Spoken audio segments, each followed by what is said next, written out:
IMF से पाकिस्तान को $1 अरब 30 करोड़ मौसूल हो गए। $1 अरब 30 करोड़ स्टेट बैंक के अकाउंट में मुंतकिल किए गए। क्लाइमेट फंड की मद में $20 करोड़ से ज़ायद फराहम किए गए। तफसीलात कफील अहमद से जानते हैं। जी कफील।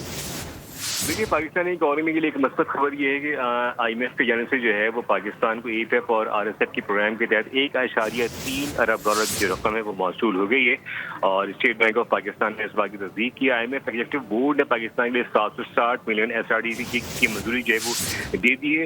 रेजिलियंस एंड सस्टेनेबिलिटी फैसिलिटी के तहत $154 मिलियन की SRDC की दूसरे से भी जो है वो मंजूर हो गई है। और जबकि अगर हम बात कर लें तो कल की जो ये रकम 12 मई को जो है ये मौसूल हुए थे और इस तरह जो है वो इस रकम की मौसूल होने के बाद जो ज़र मुबादले के ज़खायर हैं उसमें इजाफा जो है वो देखा जाएगा। और इस वक्त अगर हम बात करें तो पाकिस्तान के जो मजमूई ज़खायर हैं वो 21 अरब डॉलर से जो ऊपर हैं और स्टेट बैंक के पास जो ज़खायर हैं वो $15 अरब से जो है ऊपर। इस इजाफे के बाद इसमें जो है वो इजाफा देखा जाएगा।